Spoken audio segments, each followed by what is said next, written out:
friends. Welcome to today's webinar. Today's topic, we are going to be discussing breaking free from hurtful relationship patterns and how men's fear of women shape their intimate relationships. My name is Will Barbour, and I'm the host for the show. And with us today is Avrum.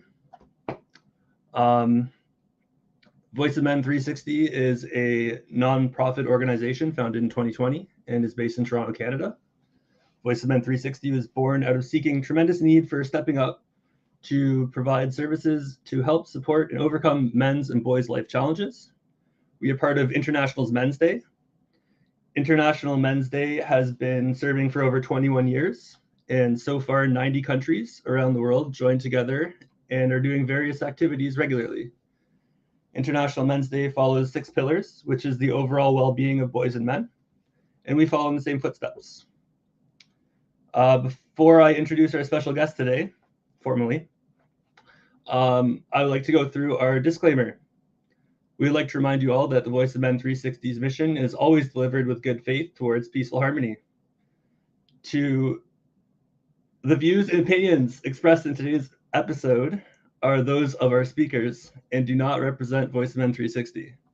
Our organization engages in discussing forums to offer inspiration and create awareness of the issues of men who wish to overcome their life challenges. We are not providing medical or therapeutic advice, and don't quote us on anything official, and I don't do disclaimers very well or officially.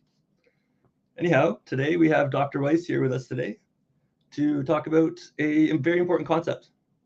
So without further ado, hello and welcome. Nice to meet you. So did you want to talk about your book in specifically, or did you want to address the audience with anything conceptually first? Sure. I think probably a good place to start would be to describe an argument that I think will be familiar to many couples and to give you a different take on what I think is going on in that argument. Awesome. So an argument that I hear again and again from people, and I could also have experienced myself, is that the dissatisfaction usually begins with the woman in the relationship. And there's good reason for that, because the sort of traditional setup in most heterosexual relationships doesn't work as well for women.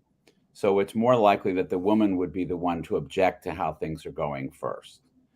The men's response to that is often to feel disturbed and bothered and to sort of stereotypically describe her as being too needy. And already we have a pretty significant misunderstanding. And this misunderstanding often goes throughout the entire relationship. And that is that the men and women are really working at cross purposes with each other. Is the unknown to each other. The woman is trying to make more of a connection, to get closer, to feel more personal, more intimate, more open with the man. And the man is trying really more to maintain the status quo. Things are about as close and connected and personal as he really is comfortable with them being. And so already we're at a communication problem and a difference of approach. So the woman, usually knowing or having experienced in relationship that when she tries to talk about the relationship, the man gets uncomfortable, defensive. So instead of going at it directly, she makes a more concrete request, like, we don't spend enough time together. How come you don't want to watch a movie with me on Friday night? Which in her mind is saying, I'd like to be closer to you. But it's unlikely that the man hears the message between the lines. Instead, he hears it as criticism. Criticism is the word that I hear most often from men in talking about their relationships, that they feel criticized. So the man at that point is misunderstanding the request.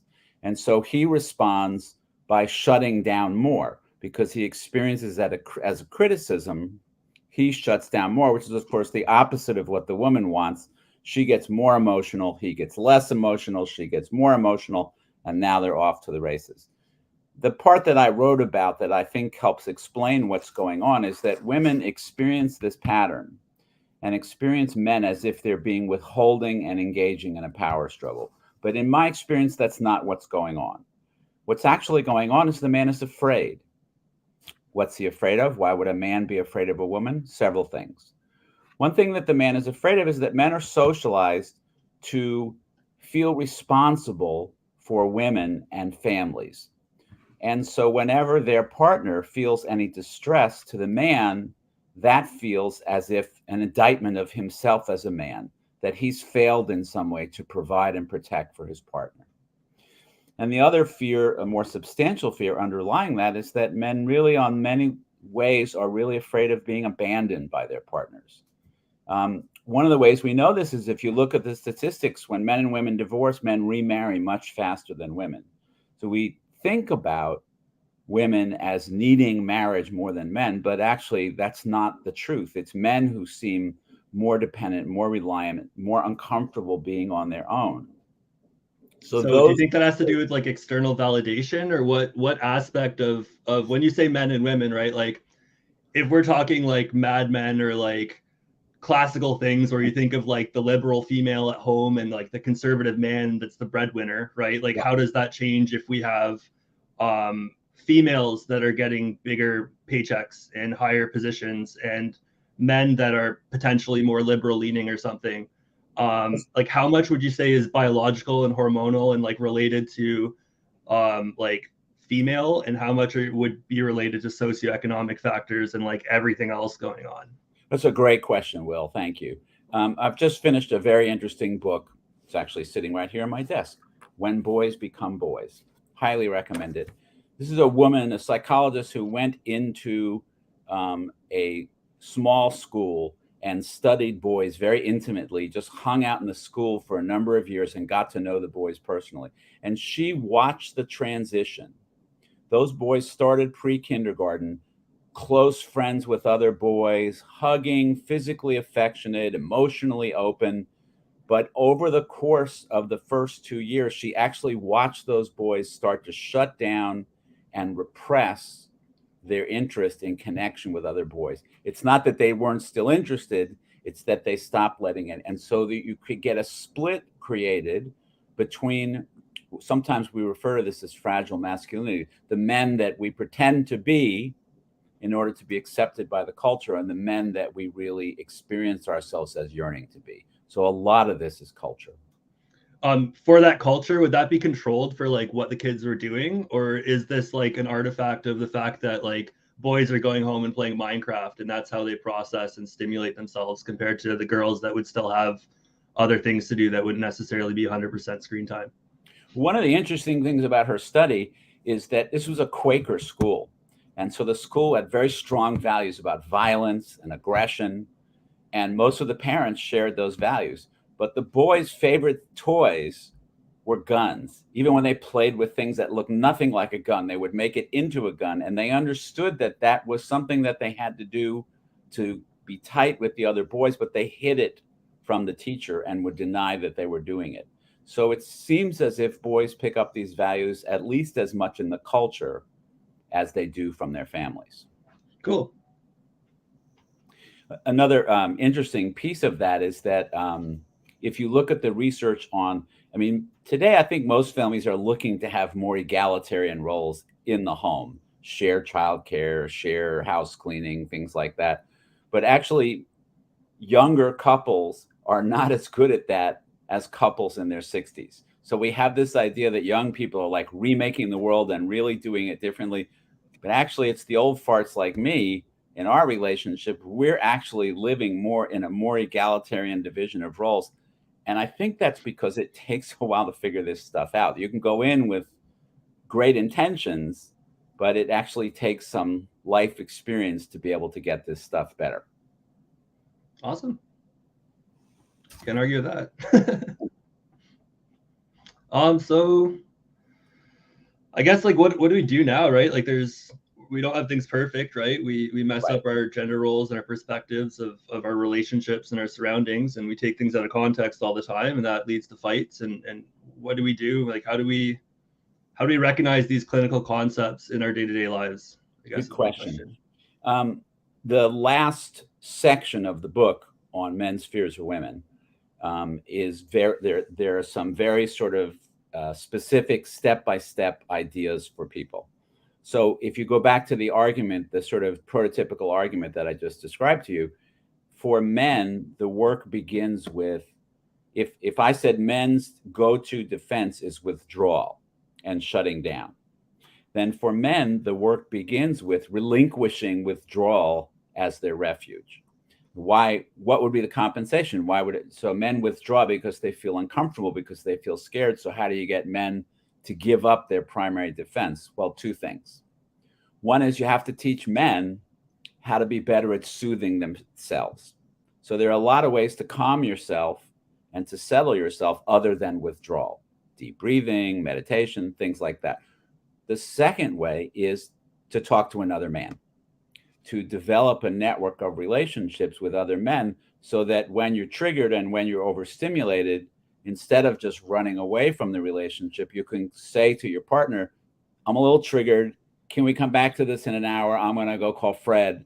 And you talk to Fred, who knows you and knows what's going on and helps you sort of get regulated again so that you can go back to the conversation. So basically teaching men to learn how to not withdraw, but to lean in when they're in conflict with their partners. And not lean in, like yell and break stuff. No, thank you. No, what I mean by lean in is the opposite of withdraw. What I mean by lean in is, my wife says something to me that upsets me. And instead of saying, screw you, I say, wow, that's hard to hear. Why do you think that? Where are you coming from? That's what I mean by lean in. Oh, okay. So you don't mean like when it's already escalated in an incident and you need to diffuse it.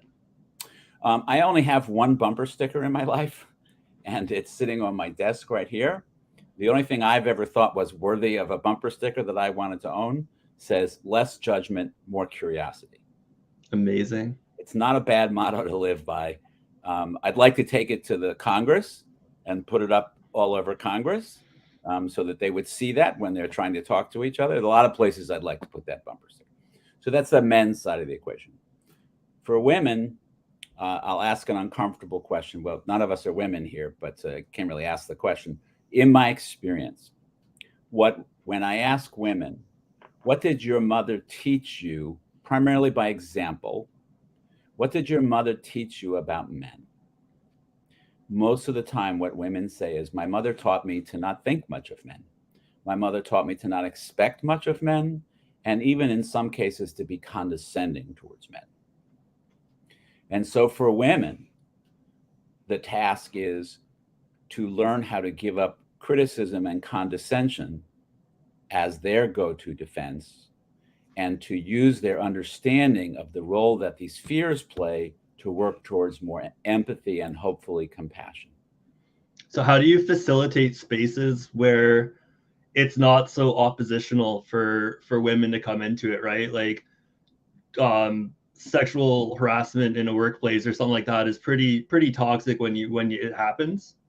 So like, how do you come at something that's that broken and be gentle with it enough to do that? Are you talking about in personal relationships or workplace? I'm talking about any relationship of a female and their peer group, right? Like those things are sort of interrelated because we're talking about power plays and stuff here too, right? So glass ceilings and like salary caps and all that stuff sort of comes into the background of it. And I guess to your point, media does a pretty good job of conditioning people to be aware of those things, which is better than suppressing them. But there are logistical implications of how you can work with that. I think I'm with you now. Yeah. In the book, actually, I'm not sure if the image is in the book, but imagine it. There's an image of two stick figures, one that looks like a man, one that looks like a woman, on a, you know what a seesaw is? Teeter-totter? You know what I'm talking about? Yep. Okay. The man is in the up position on the teeter-totter, and the woman is in the down position on the teeter-totter. But if you look more closely, you can see, so the man looks like he's in control. He's in the one-up privileged position. And you think, well, that's the way the world is. But it's a subtle image. Because if you look closely, you can see that the woman has 1 foot on the teeter-totter and 1 foot off the teeter-totter. And what you realize is that if that woman decides to take her other foot off the teeter-totter, what happens to the man? He loses his position of power and privilege immediately. So we have to understand that people have positions of power and privilege only because of the person at the bottom of the teeter-totter. And so if we keep trying to push the man off the top of the teeter-totter, he's going to resist it. Who would want to give up their position of privilege? But if we talk to men and we say, being on the top of the teeter-totter, you have to worry about coming crashing to the ground all the time. You have to spend your whole life worrying about giving up your power and privilege. What do you think it would be like if you both sat down and you did what you're supposed to do in a teeter-totter, which is up, down, up, down. Sometimes you're up, sometimes you're down, but it's really more of a mutual relationship. And you wouldn't have to worry all the time about holding on to your power. I think they call that playing. Exactly. That's my next book. That's the book I'm working on now, is teaching men how to play, because we've forgotten how to play. We all knew how, that's all I remember about my childhood. I don't remember the inside of my house. I remember the outside where I played with my friends. Nice. Yeah. So I guess that's something that's really changed through time, right? Because now for a lot of young men, their refuge and their withdrawal, instead of going outside to play and get away from the parental figures, to go into video games and stuff. Yes. Right? And so they say to me, I'm not alone. I'm connecting with other people. I'm like, really? What's his favorite flavor of ice cream? Tell me anything about him that's not related to Minecraft. Of course, they don't know anything. So it's sort of a very superficial semblance of a relationship, not the kind of, I remember sleepovers with friends and lying in bed and talking about this, that, and the other. Yeah, that's a real loss. And I don't know how to get kids outside. I mean, I think the closest we have is, we have things like sports and activities that are adult supervised and structured. It's not really the same thing. Yeah. But at least it's better than sitting in your room alone in front of a screen. But how do you connect the mental and the hormonal and all the other checks and balances that go along with that, right? You're not just out playing with friends, you're getting cuts and scrapes, you're getting exposed to this and that. You might kiss a girl or something, or a boy, whatever, or a non-binary. There's hormonal exchanges and stuff in our social interactions that's lost online, right? And right now we're all in lockdown. So how is that affecting all of us, right? It's not just how we play as kids, it's how we play as adults too, right? Porn is not dating. Yeah, right. I just wrote an article on Psychology Today, which got an overwhelming response. It's a very short, it's maybe 5 or 6 paragraphs, and I wrote it in a few minutes. I thought, this is just a little fluff piece, but it got a lot of attention. It's called Isolation. And it's just an article about going for a walk with my dog and running into 2 neighbors and having a 2 or 3 minute conversation with each of them. And I said that, I felt like I won the lottery. I was so happy. We didn't talk about anything. One of my neighbors is a 95-year-old woman who's still out walking at 95 in the winter in Maine. Amazing. And how uplifting it was to stop and chat with neighbors. And I hear from people more and more that they're moving back to small towns. And I think the reason they are is they want to bump into their neighbors. They want to go into the grocery store and know the person behind the counter. They want to see people on the street and say hi. I think what we're learning in the pandemic is how much we need that. You don't notice it because it's like oxygen when you have it all the time. But when you don't, you start to realize how much we need that to feel vital and connected and alive. Yep. I'm an ecologist, so I'm biased here. I like the birds and trees and stuff you see when you leave the city. Yeah. But for me, psychology, it's similar to what animals experience, right? Noise pollution is a thing. Absolutely. It's good for us to be away from that pollution all the time. Yep. Even chemical and noise and stress. Absolutely. Yeah. Sorry. Carry on. No, I'll give you another example because I love what you're saying. I live on an island offshore in Maine. Not a lot of light pollution. And I end most days soaking in my hot tub at night, watching the stars. And I realize when I do that, so the stars are out, maybe a third to a half of the day, depending on what time of year. That's a whole part of life that I have been completely disconnected from, is what happens after dark outside. Yep. And so I feel a sense of renewal and connection every time I do that. Yeah, even like the biggest thing for me, because I do go from cities to countries a lot and I do work at night too, like listening for different birds and stuff like that. But basically when you're in the country, it goes from black between the stars to that cream color. Yeah. That's when you know that like you're starting to see through the sky enough to actually get it. That's right. And I think, I don't know, but I think that's the Milky Way we're seeing, right? Yep. Yeah. That's pretty exciting. It's just kind of ominous too, right? Because it's just up there. It's like someone painted it almost. But if you're in the city, you don't see that at all. You see maybe 2 or 3 stars between the lights. And it's hard to be an arrogant jerk sitting outside and looking at that. You certainly get a sense of, yeah, I'm not so significant. I'm a pretty tiny little speck here. Definitely. And that's sort of the opposite conditioning of what we get when we're on computers all the time, right? Because you're in control of everything and it's the same light stimulation to our eyes. Exactly. But it's the opposite message, right? You're in control of everything and you're significant. Yeah, I was thinking recently about I went and looked up the Shakespeare line, all the world's a stage and I can't quite, all of us players, something like that. And I thought, that's social media. It's like social media is a nonstop invitation to narcissism because it's basically saying everybody wants to hear what you have to say. Yeah, and it's perpetually validating too, right? Because it censors away from the people that filter for different content, right? So you spread out our opinions. Right, like you and I are having a conversation now, an enjoyable conversation. I'm looking at you and you're looking at me. Why am I looking at you? Because as I'm talking to you, without even realizing I'm doing it, I'm gauging how it's going. And on the fly, I'm changing what I'm saying to connect with you. Yeah. I don't think you can do that through chat. Not well. Yeah. Not with 100 people trying to talk at once, and definitely not with millions or billions. Yeah. Yeah. The other side of it, so we don't sound like curmudgeons here, the other side of it is that I do talk in the book about men who might want to set up support groups with each other to talk about these issues.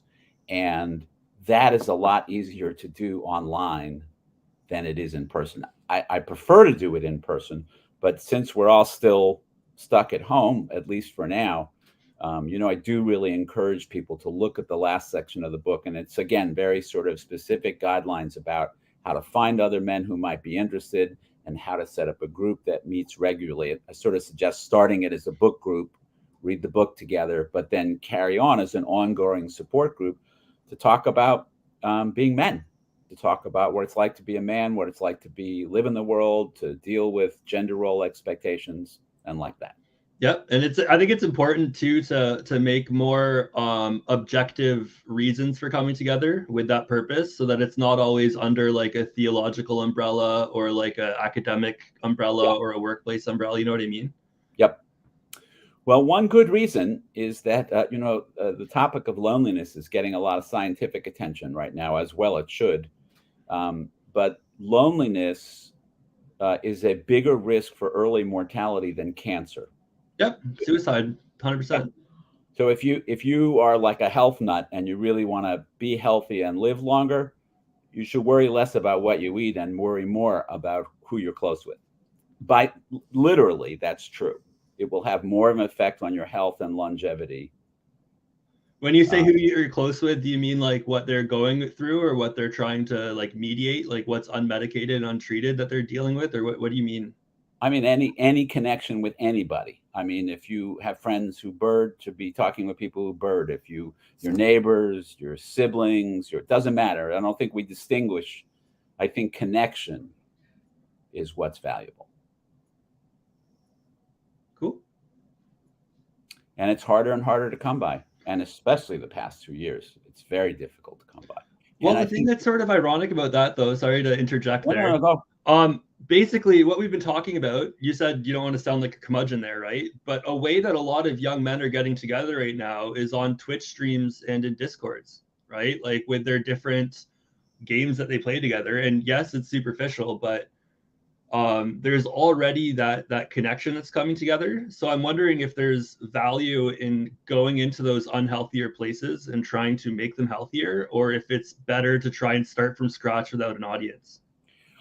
I think you meet people where they are. So I would say, yes, there's a great deal of value. And I wonder if we couldn't transform those spaces just a little bit. And I don't know a lot about them, but so I'm speculating here. But I wonder if you couldn't have like a gathering where people come and play games, but in the same room together, and then it's a potluck afterwards. And you That's talk about the literally game. esports. Like you literally described esports. So during the start of the pandemic, when all the sports shut down, esports were still going, right? So games like Counter-Strike Go, CSGO, they got a lot more viewership. And they've still been getting things going, but they haven't been doing it in person. They've been online, right? So the whole getting together physically and going out and drinking and actually interacting hormonally with human beings is withdrawn from it again. Yeah. So how do you, and that's the same for everybody, right? Like, I don't know if you've been on Tinder or anything recently, but like people need some hormones. Well, I'd say if it's not until it's safe to meet in person, maybe after the game, there's just an open chat. Maybe there's just a chat room where people hang out and get their beverage of choice and just chat. Right. Would be helpful. Do you think that more like pseudo professional settings like Toastmasters and stuff like that would be helpful? Or like how do you balance between formal and personal? I think that any attempt to judge or qualify what kind of human connection is better than the other, it makes me uncomfortable. So I think if you're into Toastmasters, great, go to Toastmasters. If it doesn't matter what you're into, if there's other human beings involved, it's going to be helpful. But like I said in the article, I'm chatting with these people about nothing. We're talking about the weather and is it icy out? Is it safe to walk? I mean, these are not like in-depth, intimate conversations, but it's uplifting just to connect with another human being. Most of what couples talk about is not so deep. We're talking about what do we need at the grocery store? What do you want to have for dinner? How's your back feeling? It's not philosophy. Right. But that's not small talk either, though. That is related to the other person, right? Like, how's your back feeling is something more than like, did you see the game yesterday? Like. Yeah, you're right. Absolutely. Yeah. Cool. Mm-hmm. So like, can I only get your book on Amazon, or is there another place I can get it? It is supposedly now available through a distributor, but I'm not sure that's actually up and running yet. And so for now, Amazon is the best place to get it. Perfect. Sorry, just make sure we have that access here too, so that we're actually plugging your book a little bit too. Sounds like a good book. I also want to offer another resource to people. If you go on Facebook, and I know that's a bit outdated, but if you go on Facebook and in the search you type in men's fears of women, you will find a discussion group of people who are interested in this topic and talking with each other. And so feel free to go there. And if you have questions, if you're reading the book and you have questions, I will always respond to anything that's posted there. Awesome. Well, that's pretty awesome. I don't know, like what else did you want to talk about here? This is your platform, right? Like I don't want to you clearly got a lot to say. I don't want to limit you to our set script or anything. Like, no, I'm sort of open to whatever questions you have. I mean, I think I can give you other examples of how men's fears of women show up in a relationship. One thing that occurs to me is to say something to the women listening. I did a workshop recently for men and women, and we met for 3 days, and then 4 months later met for 3 days again. So there was a lot of time for people to go home and sort of try out what they learned in between the two meetings. And much to my surprise, it is the women who talked more about benefiting from the workshop than the men. Men got a lot out of it. But the women came back saying that what they learned really transformed their marriages, their relationships. Because what they said is, I've been angry at him for so long. I've seen him as on a power trip, withholding, withdrawing, trying to be in charge, and thinking about him as scared rather than being a jerk has really changed our relationship. Because I feel now, instead of when he starts behaving defensively, instead of getting angry and retaliating, I soften and I feel like, oh, I understand. Oh, he must be scared. And that things go very differently in the relationship. Do you think that that dynamic is affected by whether or where the man finds their safe space? Like if they have a hobby and they go out to the garage to do something or whatever cliche, would that be different than if they were like sitting and watching a show next to their wife and that was their safe space? Well, it's absolutely different. And of course, what we're trying to do is to help men to feel. That's when I was talking about withdrawing versus leaning in. We're trying to help men develop their relationships as a safe space. It's always terribly sad to me. I first got on this topic because I work with a lot of men, and the men typically complain a lot about their relationships. They have a long list of things they're unhappy about. And I would say to them, well, what does your wife say when you talk with her about this? And almost always I would get a look from them like, that's the stupidest question I ever heard. Yeah. Why is that a stupid question? I don't talk to her about this. I never talk to her about this. I even work with a guy who is now divorced and never once told his wife what he was unhappy about and why he was leaving the marriage. Well, that sounds healthy. Well, it mostly seemed to me sad. Now, I don't know that the two of them could have worked it out, but I sure as hell know they can't work it out if she doesn't even know what he's upset about. Right. But I guess support is subjectively defined, right? So like if we're conditioned to feel supported in one social setting, then whatever healthy support is not going to feel like what we need, right? Like I think to most men, sadly, again, to most men, the idea of disclosing something that they feel vulnerable about to their partner is not the first idea that comes to their mind. And I think that really detracts from their quality of life. I mean, we call these relationships, we call the person across from us our partner.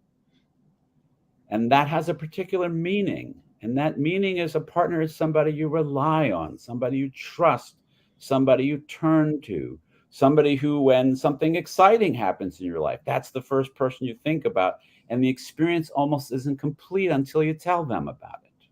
yeah, but our conditioning as a society is to have a happy hour and you go to work and get stressed out and then you drink it off at 5 o'clock and then go home to your wife. Absolutely. Like And that's not conducive to what we've been talking about. No. Well, and it produces such loneliness. Again, another question I often ask men is, do you have friends? And of course, they always say, yes, I have friends. Of course. I'm like, really? Okay. Are you talking about friends like that you talk with about some of the things you talk with me about? Oh, God, no, I would never talk to them about things this personal. That's not what I meant by friend. Yeah. And that most men don't have friends. They don't talk to their wives. They don't have friends. They basically don't talk to anybody. And that's not good for you in any way, shape, or form. Right. So what made you focus on men here, right? Like I don't want to say that like we're targeting men here, because there's a few traits we've discussed here associated with men that aren't the healthiest. But like where were you and what happened that made you say, like we need to talk about men here? Exactly what I just talked with you about, which is that I started hearing men talking about all of their issues in their relationships and realized that they were not talking to their partners because they were afraid to talk to them. And so I intentionally started using the word scared with men. So saying to a man that you might be scared of your wife is almost like picking a fight.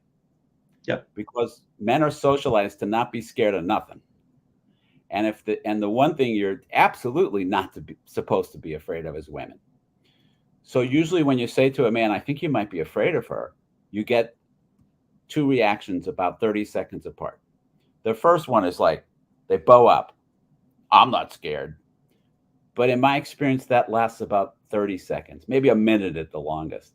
And that's what she said. Sorry. Very quickly, the look of recognition, they're like, oh.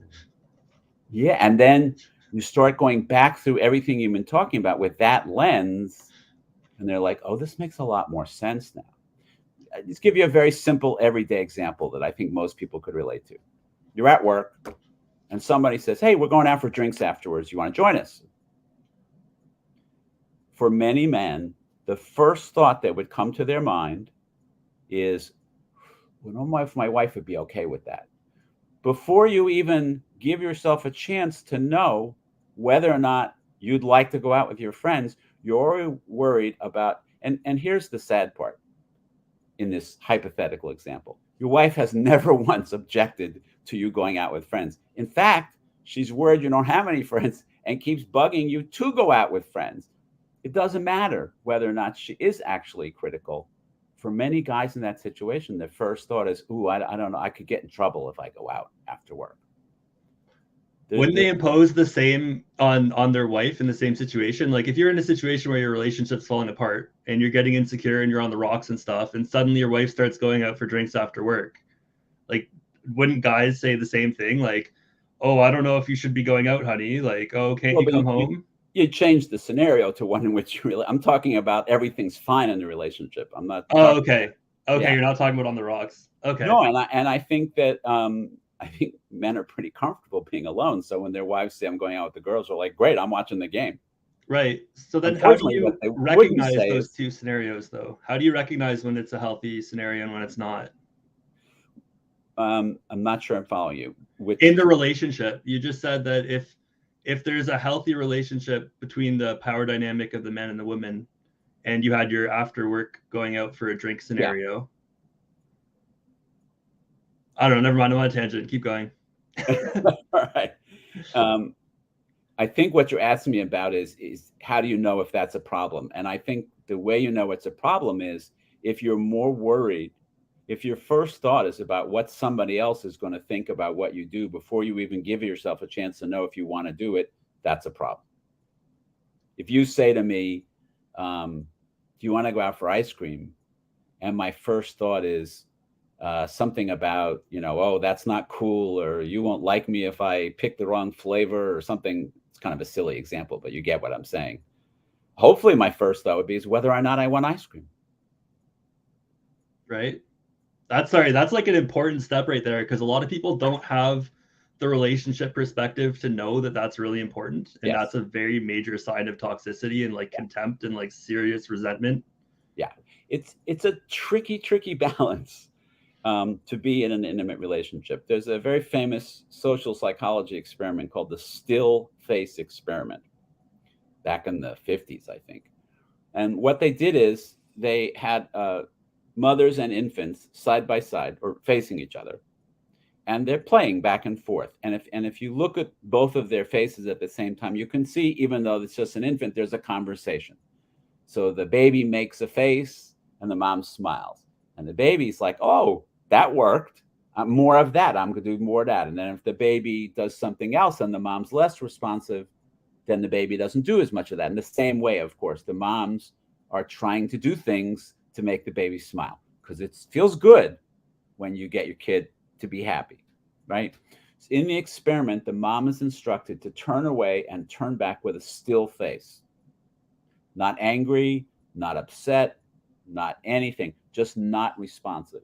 And within 1 minute, the babies are crying hysterically. Just like I was saying before, you and I are doing, we need each other more than we want to admit we do. And we're watching each other carefully to see if I'm okay with you. And we're scanning very carefully. I was working with a couple yesterday, and the guy says to me, he says, well, I can see that my partner doesn't approve of what I just said.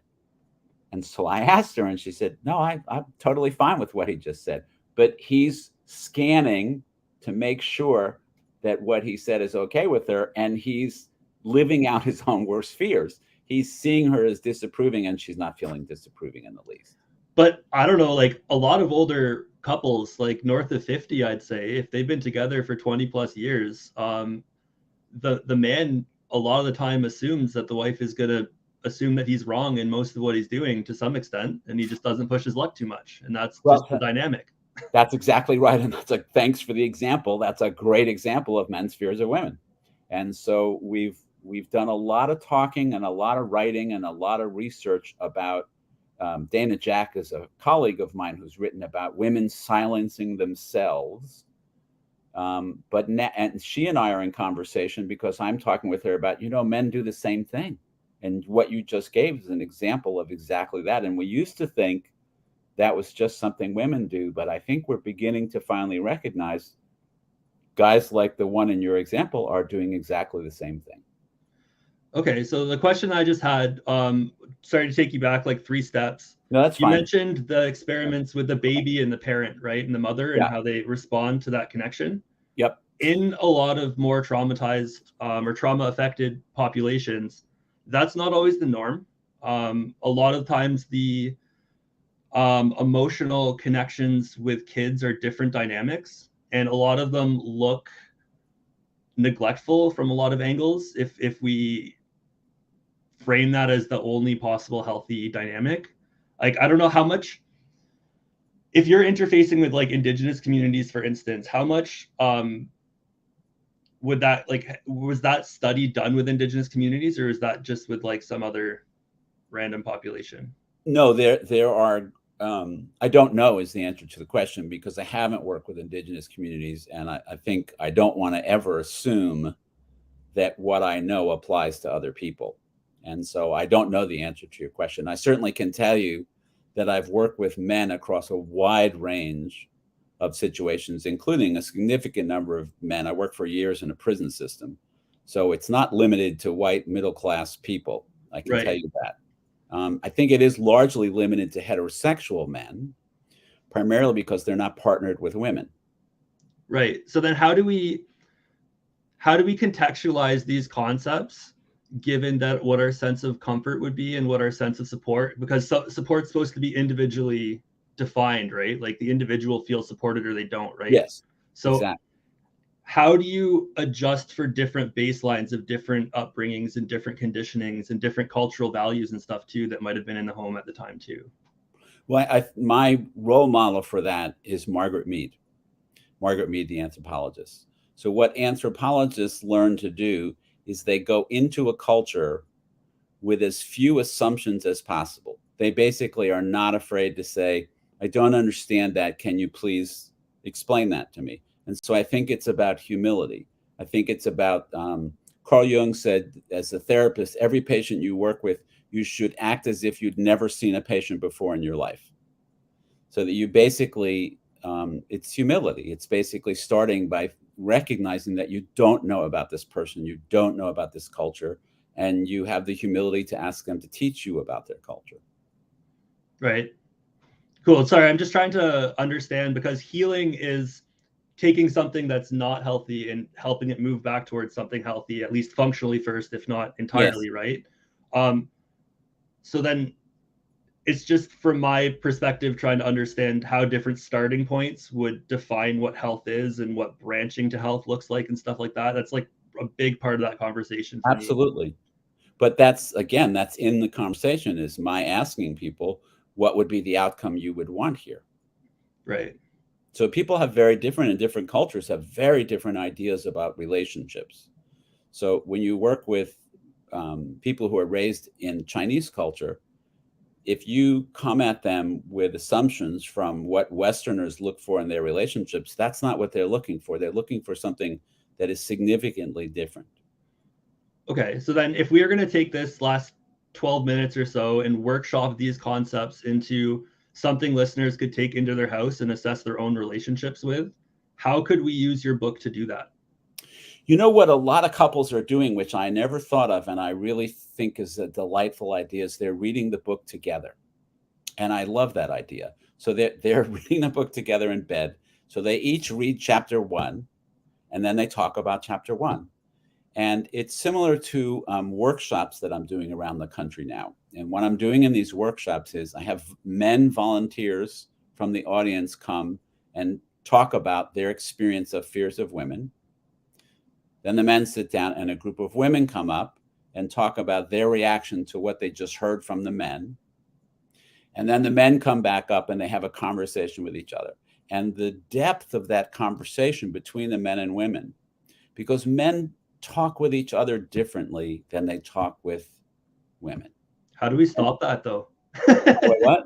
How do we like stop that a little bit? Stop Like, what? is it the treating, like, because you said judgment right in the very start of your conversation, that judgment's not good, right? So the first thing you do when you label someone as a woman and decide how to talk to them is you're judging them and putting that label on them, right? So how do you just talk to somebody or is that not possible? Like, what do you... Well, I think it's largely possible, not completely possible. And I think one of the intermediate steps for men is to talk with other men first, because I think it's easier for men to talk to other men. And so I think that in the book, I talk with men about, as I said, forming support groups and talking with each other. And I think the intent of that is not just to have it stop there, but to use what you're learning in that group with other men to then talk more effectively with women. That's why in the workshop, we go step by step and we end with men and women talking with each other. And the conversations are very different after women have listened to men talk and men have listened to women talk.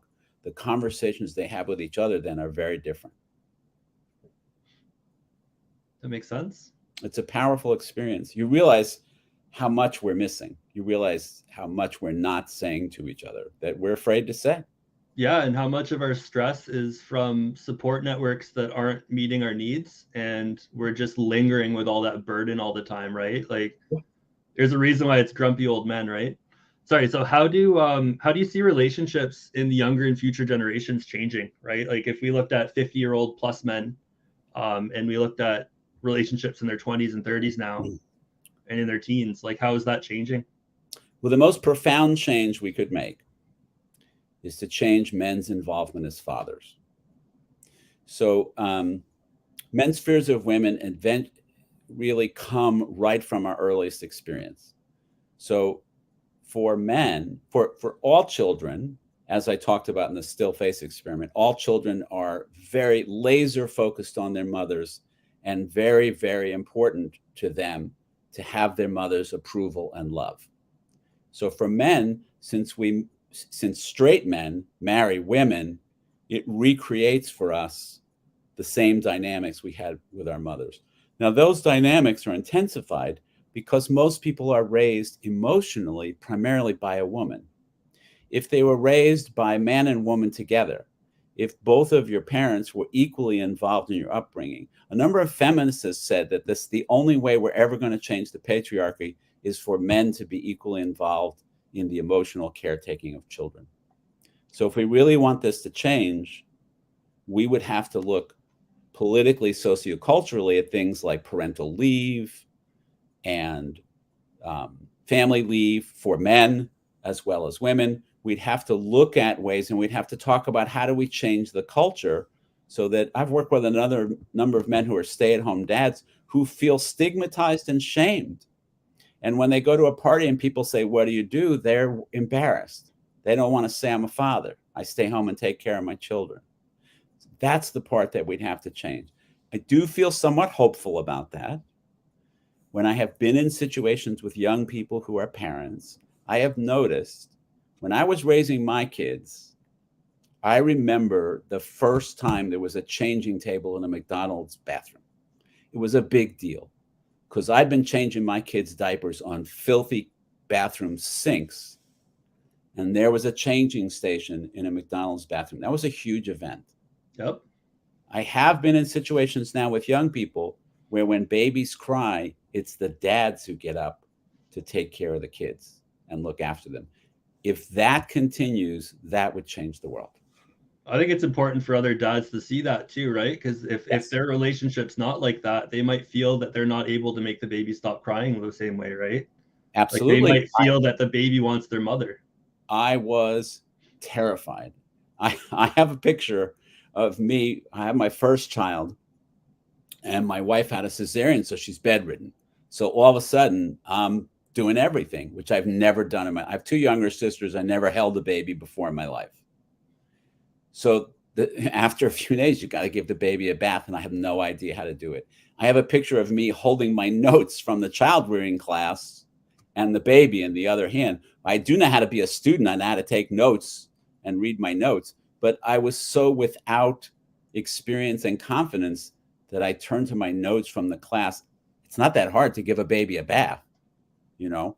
Yeah. But I was so nervous about it. I'm reading my notes. Imagine you had a peer group you could go to that would support you in that, right? Exactly. Like, or even better, what if I would call my dad? But what would my dad tell me? I'm sure he never gave anybody a bath. He yeah. wouldn't have anything to tell me. But my son could call me and I could tell him because I did. Do you think that if you called your dad, he'd give you an honest response, or he'd just say something like, "Oh, there's space in the cooler next to the beer," or something, just generationally? He would say, "Son, I wish I could help you, but I've never given a baby a bath. I have no idea." He would probably say something like, "You'll be fine. Just go ahead and do what, it's not that complicated. Just go ahead. You don't have to be scared. Go ahead and do it. You'll be fine." He might even say, "Put the phone on speaker and I'll hang out with you while you do it," which would have been lovely. That's a very supportive narrative from your father, to be honest. Yeah. I think it's nice that we got to see that. Absolutely. Yeah. So what's your I'm not gonna ask that question, Sivan. Yeah, I'm good with however you want to wrap this up today. It's your platform. Is there anything else you want to say to anyone else? Thanks for the time. I've enjoyed talking with you. I think these ideas have merit in that they do change people's lives. And so I'm a little self-conscious about asking people to kind of spread the word, but it's not for my benefit. It's really that I think that men and women benefit from these ideas. So I really would appreciate if you feel like you got something of value today, that you go to the Facebook page, review the book, whatever you do in your social media networks to help talk to your friends, that you help spread these ideas, because I do think they make a difference. They absolutely do. Like, even if you go to the Missing Murdered Women Indigenous inquiry, at the end of that, it's men that did it, right? Basically, we need to heal ourselves or women are not safe in our communities. Like, that's the punchline of all those documents. So like, this is so critical. I will absolutely spread this. Thank you very much. You're welcome. I'm really glad. That's a great way to end, because, people have talked about COVID and the whole vaccination question. They use a great analogy. They say, you can't pee in the shallow end of the pool and think the people in the deep end of the pool aren't going to be affected by it. We're all in the same swimming pool together. We can't ignore men's pain and think that it's not all over the pool, that it's not a problem for all of us. There's incontinence products if you need them, right? Say again? There's incontinence products if you need them. Yeah, well, maybe we would say to men, maybe we haven't made a safe place for you to pee, that you feel like you need to pee in the pool. Let me show you the bathroom. Let me show you how to pee. Yeah, or articulate so you don't have to vent in that avenue, right? Yeah, exactly. Thank you very much. You're very welcome. My pleasure. Good to meet you. It's good to meet you too. Oh, if I can just add one thing, I'm always happy if you go on the Facebook page and you leave a message, I will respond to it. Happy to hear from people. Great. Feel free to give us a link and we'll share that on Voice of Men 360. Thanks for coming out for this webinar. This has been a good session. Thank you very much. All right. Take care.